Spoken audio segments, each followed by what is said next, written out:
बच्चों, आज विज्ञान का युग है और विज्ञान के क्षेत्र में बड़ी क्रांति हुई है। और इनमें सबसे बड़ी क्रांति है संचार क्रांति का। बच्चों, संचार क्रांति के द्वारा ही हम अपने संदेशों को बड़ी आसानी से एक जगह से दूसरी जगह भेजते हैं। आज मोबाइल, टेलीफोन और अनेक ऐसे साधन हैं जिनसे हम अपने संदेश को दूर क्षेत्रों में भी आसानी से पहुंचा लेते हैं। लेकिन बच्चों, बहुत पहले ऐसी स्थिति नहीं थी।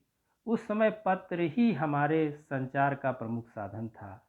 वही हमारे संदेशों को पहुंचाने का काम करता था और उस पत्र को पहुंचाने वाला पोस्टमैन ही हमारा सही जो है संदेशवाहक होता था। बच्चों, ये उस जमाने की कहानी है जब साक्षरता बहुत कम थी। इसलिए पोस्टमैन को मात्र चिट्ठी ही नहीं पहुंचानी होती थी, अपितु वह चिट्ठी को पढ़कर सुनाता भी था, जिससे चिट्ठी में वर्णित सुख दुख का साक्षी भी उसे बनना पड़ता था। तो बच्चों, प्रस्तुत कहानी पोस्टमैन, जिसके लेखक शैलेश मटियानी जी हैं, इसी भावना से लिखी गई कहानी है। बच्चों, इस कहानी में पहाड़ी क्षेत्र की बोलचाल की भाषा का भी प्रयोग किया गया है। तो बच्चों, आज हम इस कहानी को पढ़ते हैं और इसके भाव या संदेश को समझते हैं। आइए हम कहानी पढ़ते हैं। लिफाफे के बाहर पता यूं लिखा हुआ था। बच्चों, ये कहानी ऐसे क्षेत्र की है जहाँ के अधिकांश लोग सेना में रहते हैं और इसलिए उस क्षेत्र में पोस्टमैन का बड़ा महत्व है। दूर क्षेत्रों में पोस्टमैन संदेशा लेकर के जाता है। इसी पे आधारित ये कहानी है। आइए पढ़ते हैं। सस्ती श्री सर्वोपमा श्रीमान ठाकुर जसोत सिंह नेगी, गांव प्रधान, कमस्यारी गांव में, बड़े पटबांगड़ वाला मकान, खुमानी के बोट के पास। पता ऊपर लिखा, पोस्ट बेनीनाग, पास पत्र ठाकुर उन्हीं जसूस सिंह नेगी को जल्द से जल्द मिले और भेजने वाला उनका बेटा इन्हीं रतन सिंह नेगी। हाल मुकाम मिलिट्री क्वार्टर, देहरादून पोस्ट, जिला वही, बटालियन नंबर KB2339, सिपाही नंबर। तो देखिए बच्चों, जो चिट्ठी पोस्टमैन लेकर के गया उस पे इस तरह से पता लिखा हुआ था और ये पत्र भेजा था रतन सिंह नेगी नामक सिपाही ने अपने घर अपने पिताजी के नाम। और पिताजी जो कि गांव के प्रधान थे, उनका नाम था ठाकुर जसोत सिंह नेगी। तो बच्चों देखिए, क्योंकि उस जमाने का पत्र है जबकि साक्षरता बहुत कम थी, साधारण सिपाही भी ज़्यादा पढ़े लिखे नहीं होते थे और इस तरह से इस कटी फटी भाषा में उस सिपाही ने अपना पत्र लिखा अपने पिता के नाम। ठीक है, आगे चलते हैं। भेजने वाले के पते में से कई शब्द कटे हुए थे। पाने वाले का पता इस तरह लिखा गया था कि केवल टिकट ही पते की लिखावट से बचे थे, जो लिफाफे पर जगह जगह चिपकाए गए थे। पोस्टमैन दयाराम ने हंसकर पूरा पता प्रधान को सुनाया तो जसोत सिंह सगर्व बोले, आंखें उघाड़ देने का यही तो फायदा है। जिद करके बेटे को प्राइमरी तक पढ़ा ही दिया मैंने, नहीं तो रतनुआ की माँ कहती थी कि अंगूठा लगाने से जब काम चल जाता है तो कौन बखत और पैसा गंवाए। मनी ऑर्डर में अंगूठा लगाओ तो उतने ही पैसे मिलते हैं, दस्तखत करके दो तो उतने ही। मैंने सोचा 4 अक्षर बाँच ले तो ठीक रहे। आखिर बिरमा जी ने विद्या बनाई किस लिए है। तो देखिए बच्चों, जब इस पते को, इतने लंबे चौड़े पते को पोस्टमैन दयाराम ने पढ़ा, प्रधान को सुनाया, तो वो उसको भी हंसी आई, क्योंकि पोस्टमैन तो फिर भी कुछ ज़्यादा पढ़ा लिखा था। उस उसने ये पत्र, इसका पता जो है पढ़ा। तो जो रतन सिंह नेगी के पिता थे जसोर सिंह, उनको बड़ा गर्व हुआ कि आज उनके बेटे ने इतना पत्र तो भला लिख के भेजा। और उनको ये गर्व था कि उन्होंने किस तरह से लोगों के ना चाहते हुए भी प्राइमरी तक अपने बच्चे को पढ़ाया। तो इस तरह से पढ़ाई का क्या महत्व होता है, वो जसोर सिंह जी समझते थे और उनको उस पर बड़ा गर्व था। बच्चों, आगे चलते हैं कहानी में।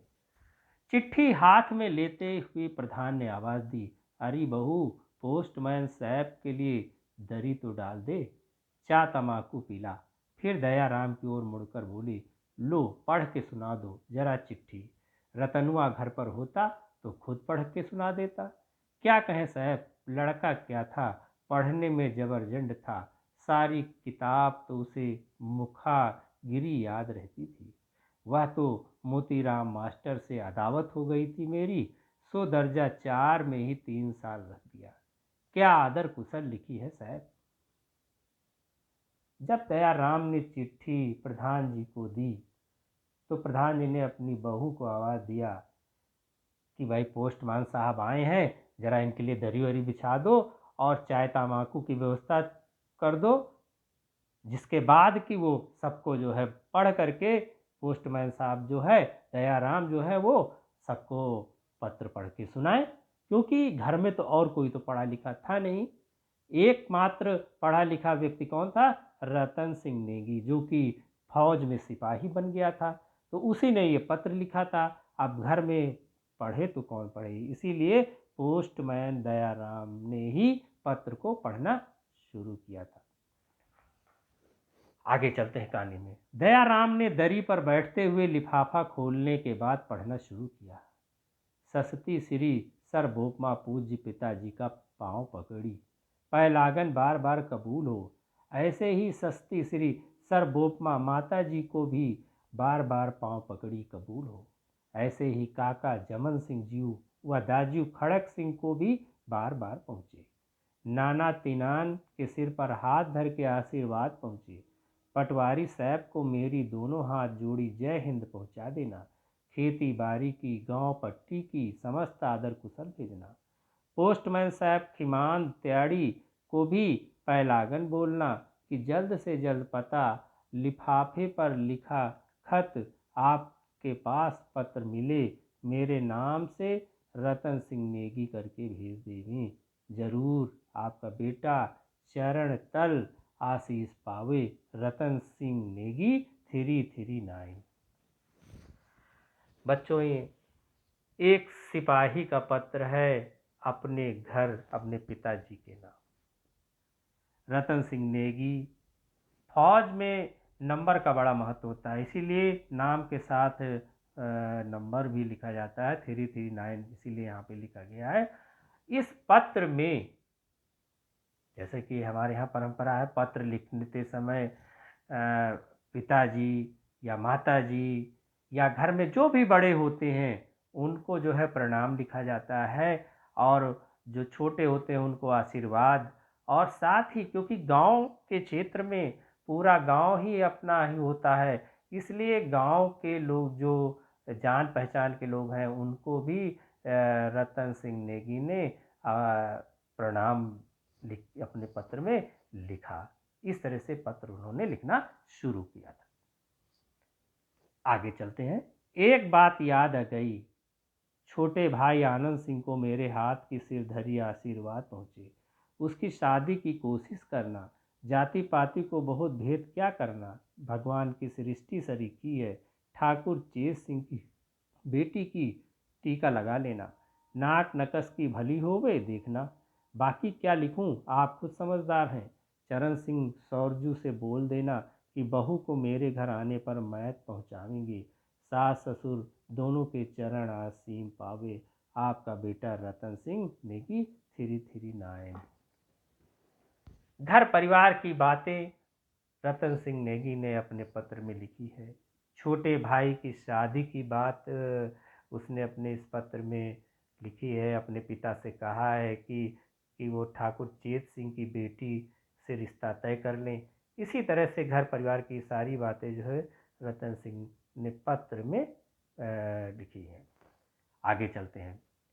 अब वो अपने जहाँ पर वो तैनात है वहाँ की बात बता रहा है। आजकल यहाँ सर्दी का मौसम है, बहुत गिर रही है बर्फ। ड्यूटी जमादार आवाज़ देता है, बूट में पॉलिश लगा लूँ, टाइम हो गया है फालन होने का, बाकी लिखना शाम को जी। इस तरह से इस तरफ तो इतना ही लिखा है, दूसरी तरफ देखूँ इधर इधर लिखा है। बच्चों देखिए, उसने अपने यहाँ के मौसम के बारे में लिखा और तभी बताया कि ड्यूटी का समय हो गया है, बाकी पत्र मैं बाद में लिखूँगा। इतना पढ़ करके फिर आगे दयाराम कह रहा है कि इस तरफ तो इतना ही लिखा है, दूसरी तरफ देखूँ इधर लिखा है, बाकी क्या लिखूँ, आप कुछ समझदार है, छुट्टी पर साल भर। आगे वो बताता है, रतन सिंह जो नेगी है वो आगे फिर पत्र को आगे जब लिखता है तो बताता है कि छुट्टी पर साल भर बाद आऊँगा।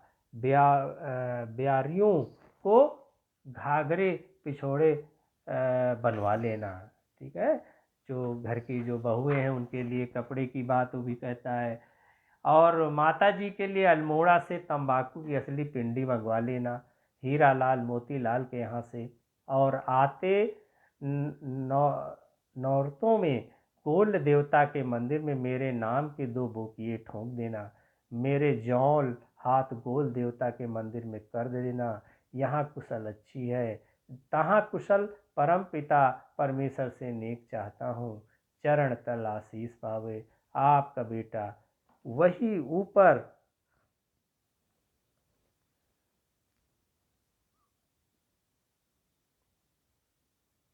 आपका बेटा वही ऊपर खुलासा दिया हुआ। चिट्ठी समाप्त कर दयाराम आगे के घरों की ओर बढ़ जाता है। तो देखिए, चिट्ठी इस प्रकार से समाप्त हो जाती है और दयाराम उठ करके आगे की घरों की ओर चल देता है। आगे चलते हैं बच्चों। कमस्यारी गांव से पोस्टमैन दयाराम लौटा तो संध्या हो आई थी। अब बच्चों आगे की बात हो रही, दूसरे गांव की बात हो रही है, जहां पर कि एक घटना जो है वो बता रहा। कमस्यारी गांव से पोस्टमैन दयाराम लौटा तो संध्या हो आई थी। ब्रांच पोस्ट ऑफिस बेनीनाग में वह पोस्टमैन था। तो जिस गांव में अभी आया था वहां से वो वापस जो है अपने जो है पोस्ट ऑफिस पहुंचता है। नया नया नौकरी पर लगा था। हाई स्कूल पास करने के बाद बेकार पड़ा था। उसके पिता हर कार्य की ड्यूटी करते थे। उन्होंने ही शहर पोस्ट मास्टर के यहाँ चतुर्मास भर दही की टेकियाँ और ककड़ी लौकी के बोरे पहुँचाने के बाद बेटी को यह पोस्टमैनी दिलाई थी।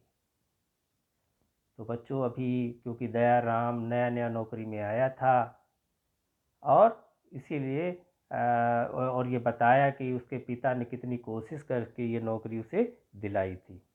हफ्ते भर में 2 बार दयाराम ड्यूटी पर कमिश्नरी और उसके निकटवर्ती गांव में जाता था। आज वह दूसरी बार ही वहां गया था।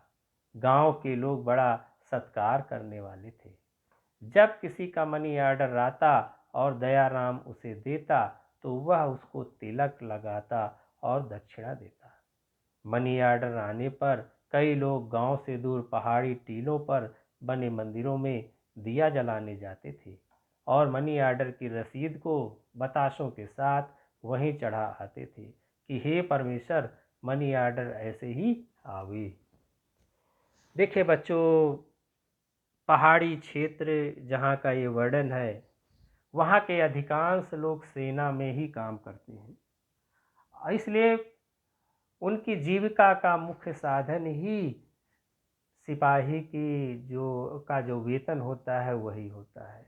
और वो वेतन जब मनी ऑर्डर के रूप में गांव में पहुंचता है तो वहाँ उसका बड़े ही जोरदार ढंग से स्वागत किया जाता है, क्योंकि वो मनी ऑर्डर पहुंचाने का काम पोस्टमैन करता है।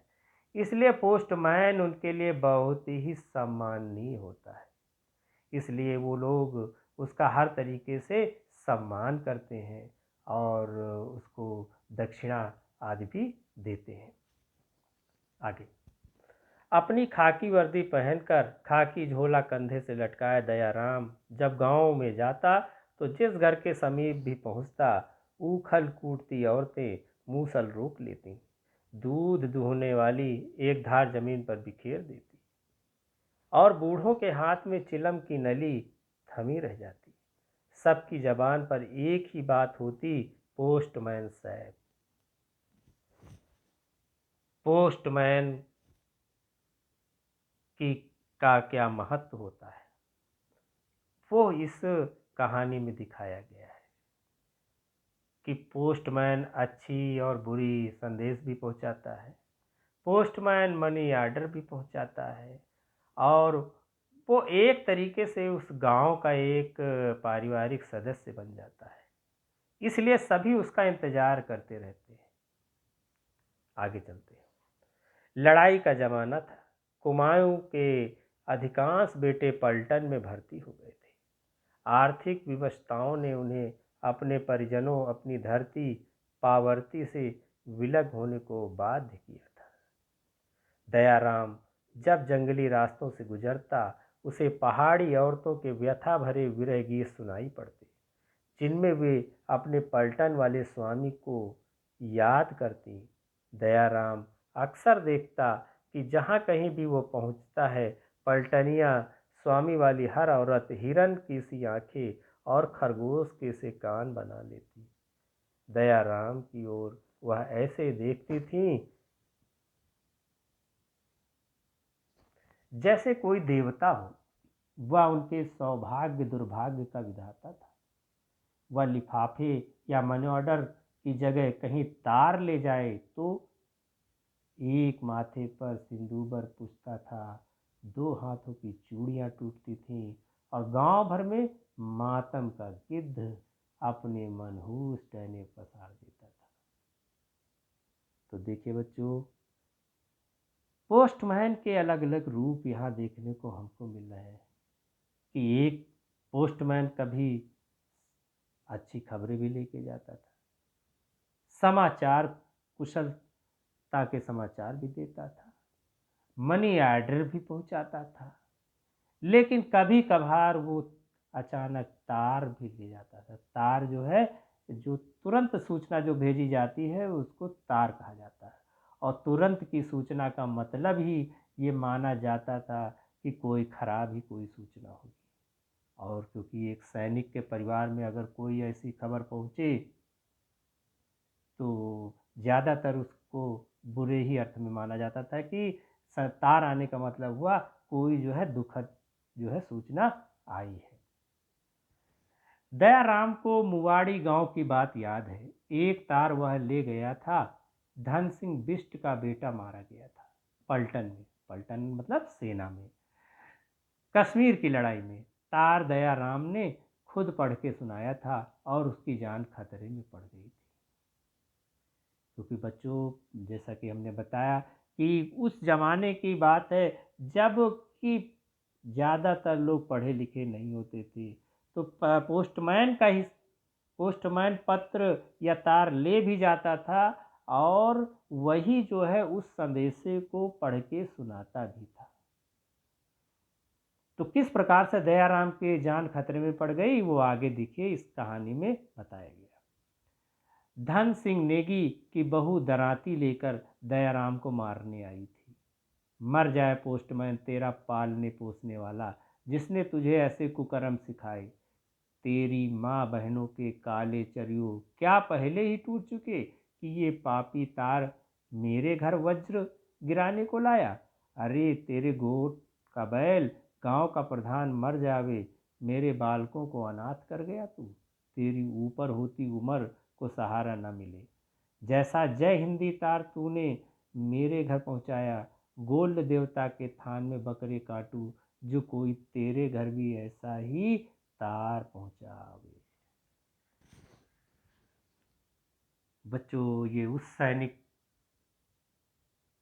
परिवार की व्यथा है जिसके घर का कोई भाई, कोई पिता, कोई पति जब शहीद हो जाता है तो उसके घर की क्या दशा होती है। वो पत्नी, गांव में रहने वाली वो पत्नी, उसको क्या पता कि मारने वाला कौन है। उसको तो उस समय वो पोस्टमैन दया राम ही सबसे बुरा लग रहा है, जो ऐसी खबर लेकर के उसके घर आया है। ऐसी मनहूस खबर को देने वाला उसे दुश्मन की तरह दिखाई देता है। आगे चलते हैं। और फिर उसका वह मर्म बेधी रुदन, करुण विलाप और बात बार पर छाती कूटना, उल्टी हथेलियों से माथा ठोकना, ठोक कर गालियां देना, तुझे आंचल की छाया, हाड़ मांस की काया देने वाली भी ऐसी ऐसी ही छातियां कूटे। वो तरह तरह की गालियां देती हैं दयाराम को, लेकिन दयाराम बेचारा क्या करे। दयाराम के माथे पर पसीना आ गया। जब वह नौकरी के लिए चला था, माँ ने उसे छाती से चिपका लिया था। मेरे लाल, आज मेरी छाती का पत्थर हटा। मैं डरती थी कहीं तू भी पलटन में भर्ती न हो जावे। पोस्टमैनी में कोई खतरा नहीं, कहते थे तेरे बाप। दयाराम को वो बात याद है कि आ गई अपनी माँ की। जब वो पहली बार पोस्टमैन बना तो उसकी माँ को बड़ी राहत महसूस हुई कि ये पोस्टमैन की नौकरी तो बड़ी सुरक्षित है, इसमें कोई खतरा नहीं है।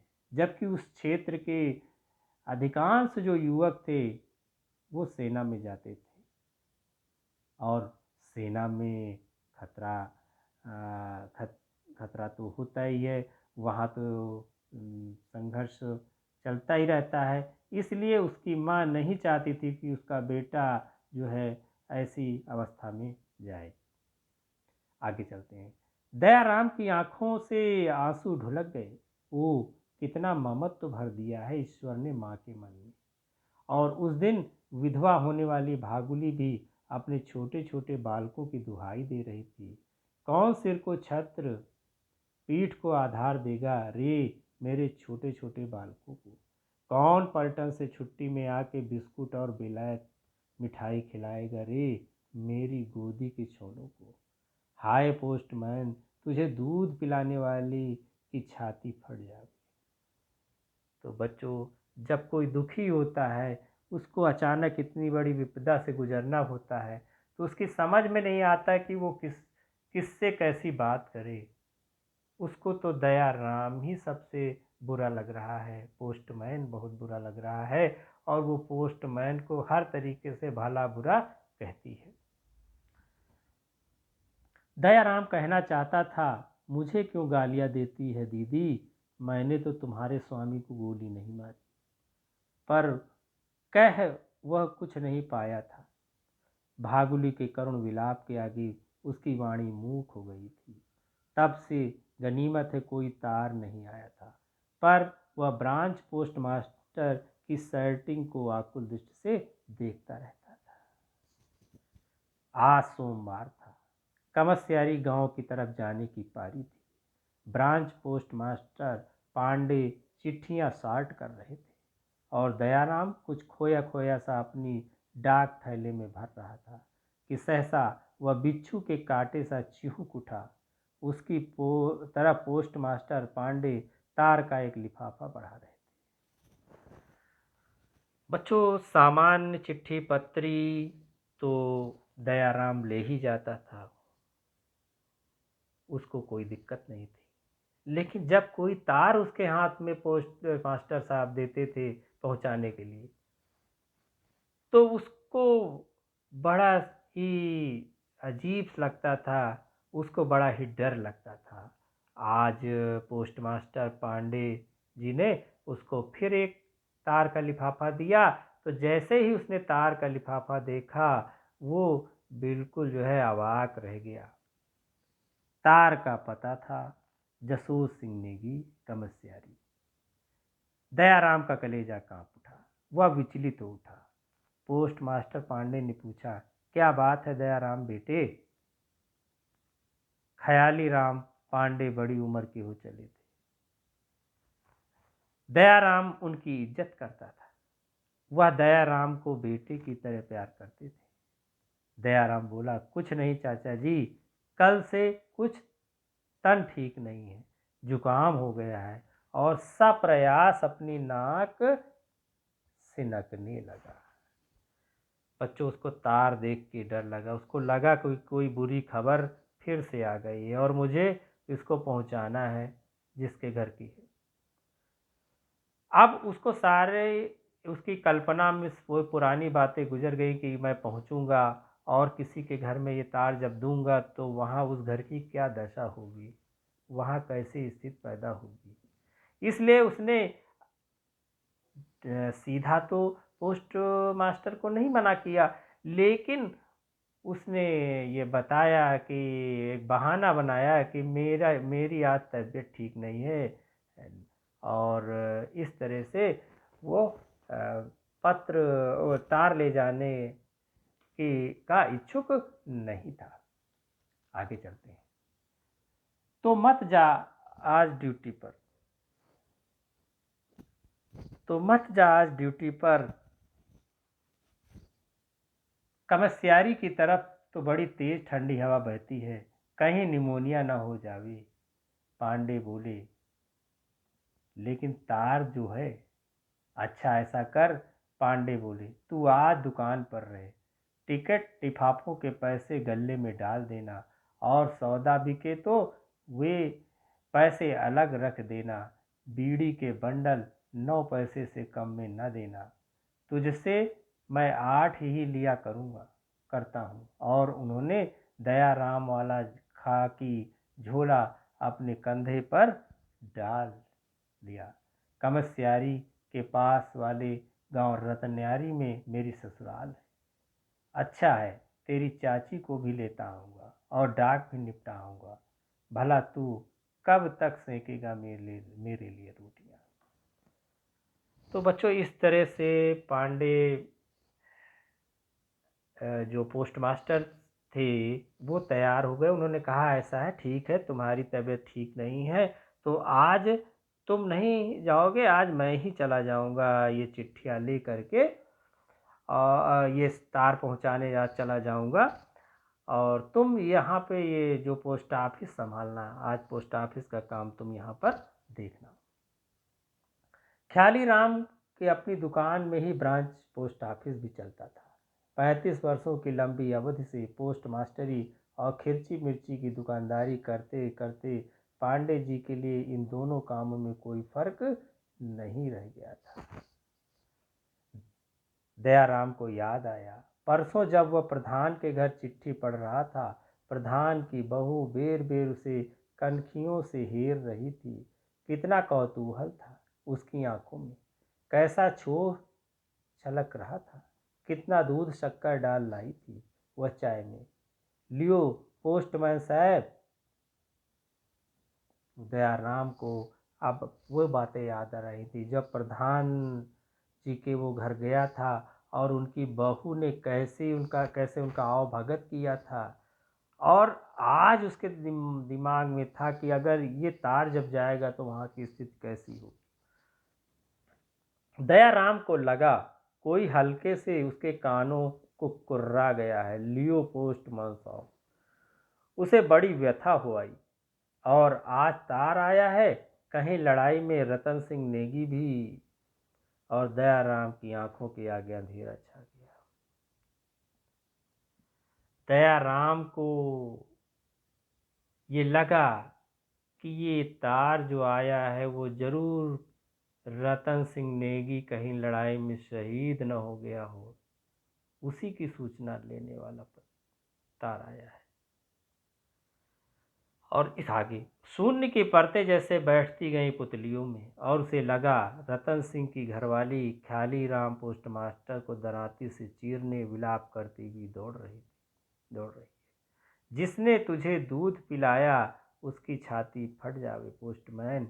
जिससे उसको वही बात, अपनी पुरानी बात याद आ गई, जब एक बार वो गया था किसी शहीद के घर, और वहाँ पर उसकी पत्नी ने कैसे उस उसको जो है भला बुरा कहा था। आगे चलते हैं। और दयाराम को लगा उसे चक्कर आ रहा है।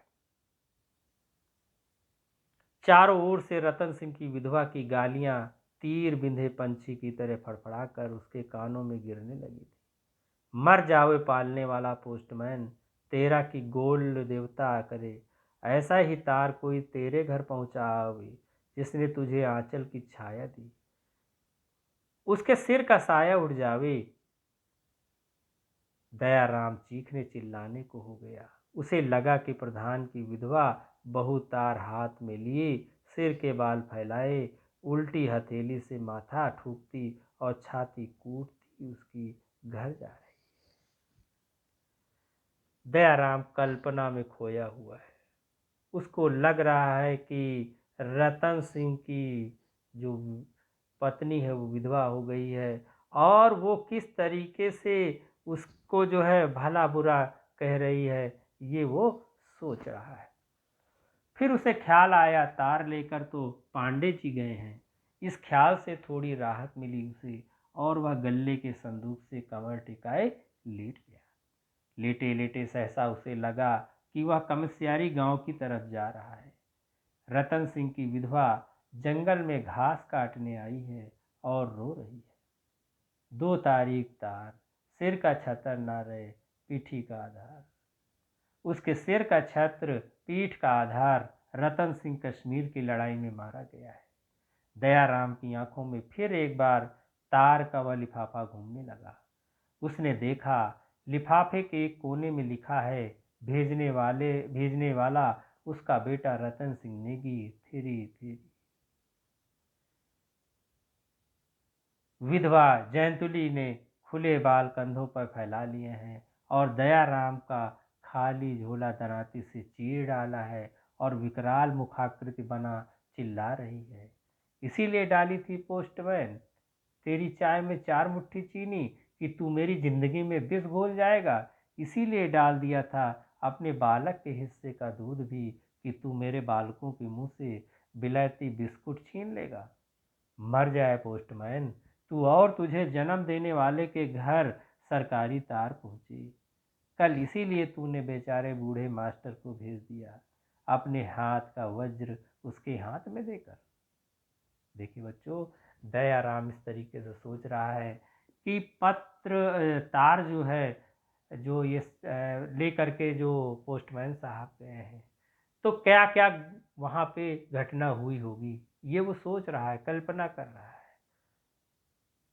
कि वो फिर भी जो भला बुरा कहेगी वो मुझे ही कहेगी कि तूने जो है, तेरे ही कारण ऐसे आज ऐसी स्थिति आई है, और अपनी जगह आज तूने अपने को बचाने के लिए इस बूढ़े पोस्ट मास्टर को भेज दिया है। आगे चलते बच्चों। और दयाराम चीख उठा, पर दीदी मैंने तो नहीं मारी तुम्हारे रतन सिंह को गोली, मुझ गरीब को क्यों गालियां देती है, नहीं करूंगा आज से सरकारी तार पहुंचाने की नौकरी। बच्चों, दयाराम पोस्ट ऑफिस में बैठे बैठे ये सब कुछ सोच रहा है, और उसे अपनी सरकारी नौकरी जो है अब भारी पड़ रही है। उसको लग रहा है इसकी वजह, इसी की नौकरी की वजह से मुझे लोगों की कितनी बद्दुआएं सुननी पड़ती, कितनी गाली सुननी पड़ती है। बच्चों, आगे चलते हैं। बुखार ज्यादा चढ़ाया है क्या बेटे दयाराम, पोस्ट मास्टर पांडे ने उससे झकझोरा। फिर उसकी नब्ज देखते हुए बोले, तकदीर का तू कच्चा है बेटे। तार लेकर जसोत सिंह नेगी के घर गया। अल्मोड़ा जो उनकी बेटी ब्याही है उसके लड़का हुआ है। बेचारों ने खूब आवभगत की, ऊपर से 8 आने दक्षिणा दी कि ब्राह्मण आदमी हो, खुशखबरी लाए हो। तो देखिए बच्चों, दयाराम तो सोच रहा था कि कोई बुरी खबर है, लेकिन वास्तव में वो तार खुशखबरी की सूचना के लिए था। और इस तरह से पोस्ट मास्टर ने उसे बताया कि जो है तू तकदीर का कच्चा है ना, तेरे भाग्य में नहीं लिखा था। और मैं तो गया तो मेरी बड़ी आवभगत हुई है, मुझे खूब खिलाया पिलाया, और जब चलने लगे तो 8 आने दक्षिणा भी दी है। दयाराम अपार विस्मय और खुशी के साथ पांडे जी को देखता रहा। चवन्नी जेब से निकालकर उसे देते हुए पांडे जी बोले, चलने लगा था कि प्रधान की बहू प्रधान से बोली, 4 आने दक्षिणा छोटे पोस्टमैन के लिए भी भेज दीजिए, बड़ी लक्ष्मी बेटी है। तो बच्चों इस तरह से देखा कि किस तरह से वो जो दुखद सूचना वाला जो तार जिसकी कल्पना दयाराम कर रहा था, वो वास्तव में खुशखबरी की सूचना वाला तार था। तो इससे जो है दयाराम को हैरानी भी हुई और खुशी भी हुई, और आखिर में दयाराम ने पांडे जी के चरण छू लिए।